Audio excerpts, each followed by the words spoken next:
Loto na yung ating ulam mga ka-charis. Kaya ano pang hinihintay niyo at kainin na tayo. Charis. Hello mga ka-charis. Welcome back to my mini cooking vlog. Ngayon ito yung ulam ng aking kids. May chicken and vegetable. Ito naman yung sa amin guys. Kalahating bangus. Yung kalahati nilagay ko sa ref. Magsasalad din ako nitong seaweed.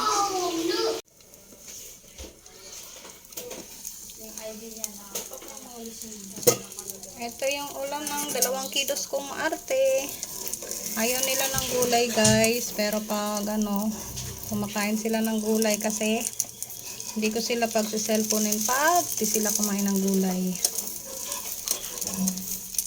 Sayote chicken. Konting chicken tapos maraming sayote. Ito na yung lato yata ang tawag dito mga ka-charis. Hindi ko alam. Basta napakuluan ko na siya ng saglit lang. Titimplahan na natin. Lagay na ako ng pipino mga ka-charis. Tapos sibuyas. Lagay din ako ng luya. Dito naman ako mga ka-charis sa sabaw. Maglagay na ako ng mga tanglad, luya, tapos sibuyas. Pakuluan ko pa uli.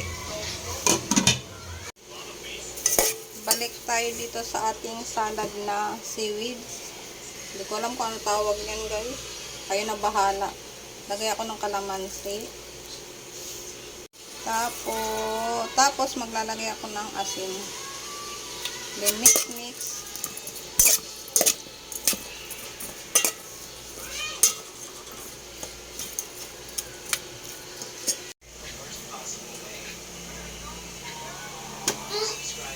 Ilagay ko na yung ating isda.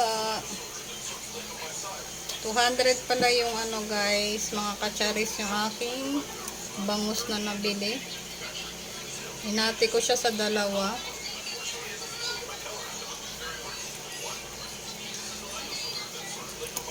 Para meron pa kami pang adobong bangus.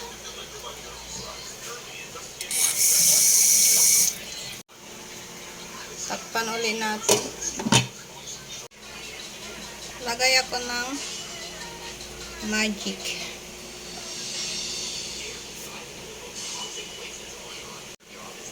Lagay din ako ng asin.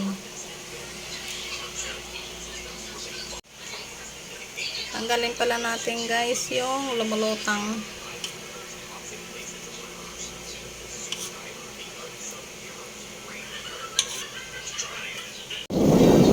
Lagay ako kamatis na kalimutan.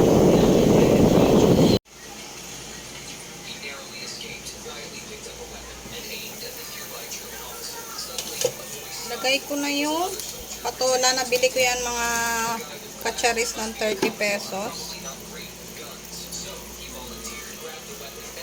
More gulays, mas masarap. Siyempre, lalagay ko na yung sili para umanghang na siya.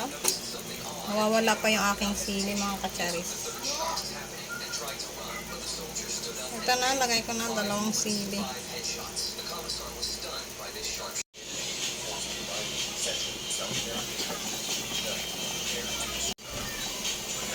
Lagay ko na yung alokbati.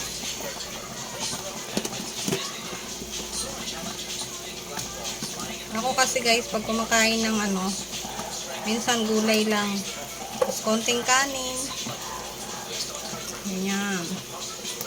O, diba, yummy ng ulam.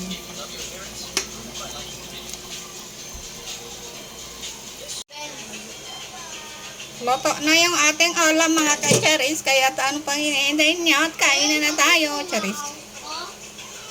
Kukuha ako ng gulay, kaunti lang.